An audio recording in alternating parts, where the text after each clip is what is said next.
Shalom, selamat pagi saudara-saudara yang dikasihi Tuhan Yesus Kristus. Selamat berjumpa dalam renungan pada pagi hari ini, hari Sabtu tanggal 6 Agustus 2022. Doa dan harapan saya saudara semua ada dalam keadaan yang baik, sehat, penuh sukacita, dan berlimpah berkat Tuhan.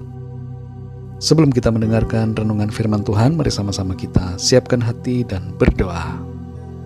Bapa kami yang di sorga, Bapa dalam nama Tuhan Yesus Kristus, Tuhan dan Allah kami yang baik, yang selalu peduli dan mengasihi kami. Kami mengucap syukur untuk segala berkat kemurahan Tuhan, perlindungan-Mu dari malam hingga pagi hari ini. Kalau kembali kami boleh bangun saat ini, kami bernafas, kami hidup, itu semua karena anugerah Tuhan.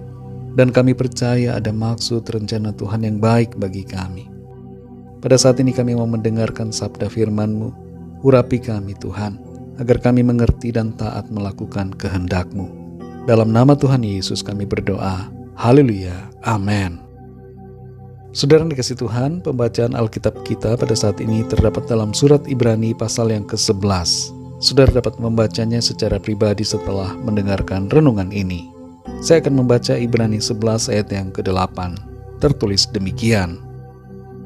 Karena iman Abraham taat ketika ia dipanggil untuk berangkat ke negeri yang akan diterimanya menjadi milik pusakanya. Lalu ia berangkat dengan tidak mengetahui tempat yang ia tujui.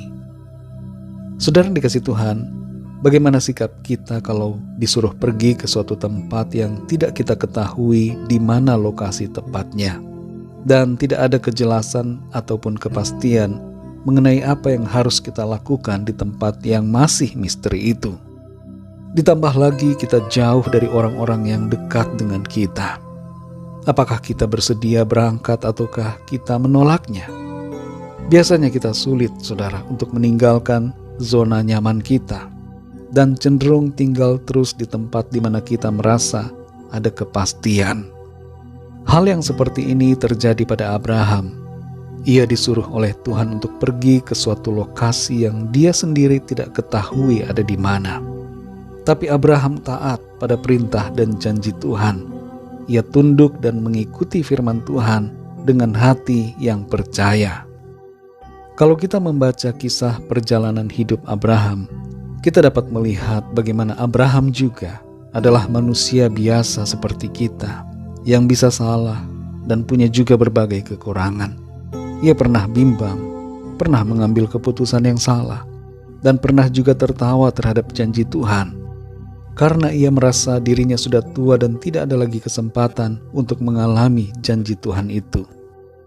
Tapi secara keseluruhan kita dapat melihat bagaimana Abraham selalu ditopang dan dikuatkan oleh Tuhan dalam berbagai situasi dan keadaan untuk kembali percaya dan beriman sungguh pada janji Tuhan. Saudara yang dikasihi Tuhan, dalam Ibrani 11 ayat 8 ini kita membaca, karena iman Abraham taat ketika ia dipanggil untuk berangkat ke negeri yang akan diterimanya menjadi milik pusakanya. Lalu ia berangkat dengan tidak mengetahui tempat yang ia tujui. Dari ayat ini saudara ada beberapa hal yang menjadi pesan firman Tuhan buat kita semua. Yang pertama adalah iman tidak perlu melihat terlebih dulu, tapi iman itu soal percaya terlebih dulu. Kalau seandainya kita selalu menuntut harus melihat dulu baru percaya, maka itu bukanlah iman. Iman tidak memerlukan bukti lebih dulu, tapi iman memerlukan hati yang percaya dengan sungguh. Dalam Ibrani 11 ayat 1 dikatakan, iman adalah dasar dari segala sesuatu yang kita harapkan dan bukti dari segala sesuatu yang tidak kita lihat. Yang kedua, saudara, iman tidak perlu mengetahui terlebih dulu, tapi iman soal melangkah terlebih dulu. Seringkali saudara kita tidak tahu dan tidak punya kepastian di depan, dan hal itu membuat kita khawatir atau cemas, bahkan takut. Kekhawatiran atau kecemasan ataupun ketakutan itu seringkali membuat kita tidak berani melangkah. Dan disinilah kegagalan seringkali terjadi, yaitu kita tidak mau melangkah karena alasan tidak ada kepastian dan ketidakjelasan.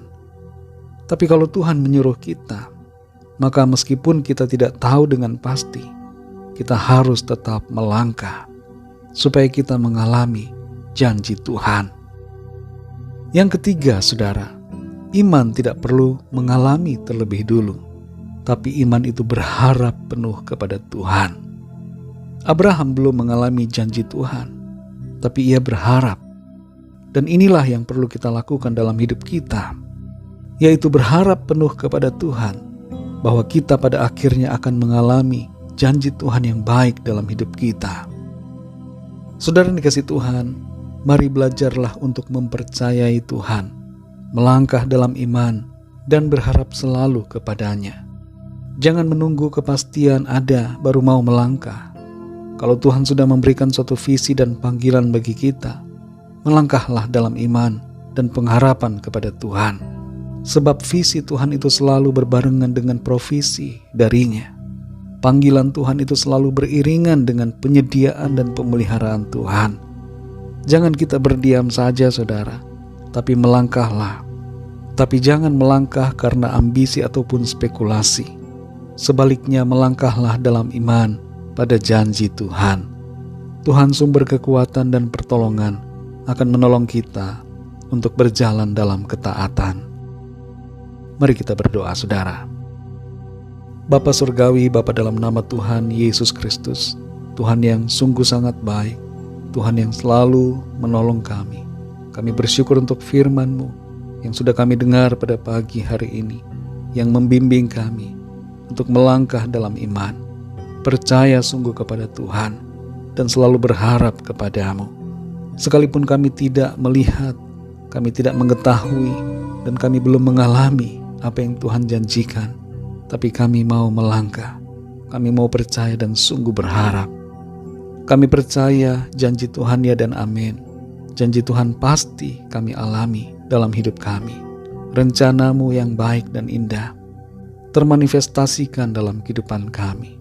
Terima kasih Tuhan, kami bersyukur untuk firman-Mu yang terus menguatkan dan memberikan kami sukacita dan semangat untuk melangkah. Berkati kami Tuhan di sepanjang hari ini, dalam segala aktivitas yang kami kerjakan. Pimpin kami dan berikan kami hikmat-Mu, agar kami melakukan yang terbaik dan menyenangkan hati Tuhan. Kami berdoa untuk setiap pergumulan yang kami alami masing-masing. Keadaan kami, sakit penyakit atau apapun persoalan yang terjadi, agar tangan-Mu menjamah setiap kami, memberikan kekuatan, kesembuhan Tuhan nyatakan, ada pemulihan, ada kemenangan kami alami, mujizat terjadi, karena kuasa Tuhan bekerja di dalam kami. Terima kasih Tuhan, kami bersyukur. Kami percaya kami alami kemenangan, sukacita dan berkat Tuhan. Dalam nama-Mu yang kudus, nama Tuhan Yesus Kristus, kami sudah berdoa dan mengucap syukur. Haleluya. Mari sama-sama kita berdoa, doa Bapa kami. Bapa kami yang di surga, dikuduskanlah nama-Mu, datanglah kerajaan-Mu, jadilah kehendak-Mu di bumi seperti di sorga. Berikanlah kami pada hari ini makanan kami yang secukupnya, dan ampunilah kami akan kesalahan kami, seperti kami pun mengampuni orang yang bersalah kepada kami.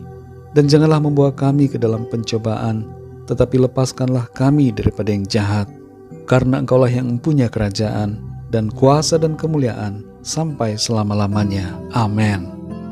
Terimalah berkat Tuhan. Tuhan memberkati engkau dan melindungi engkau. Tuhan menyinari engkau dengan wajah-Nya dan memberikan kasih karunia. Tuhan menghadapkan wajah-Nya kepadamu dan memberikan damai sejahtera.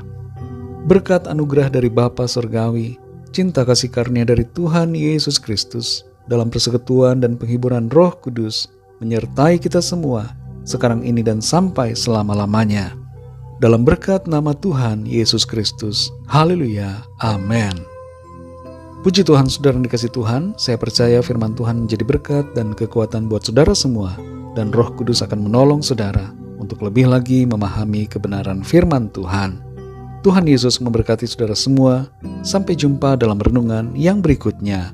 Haleluya.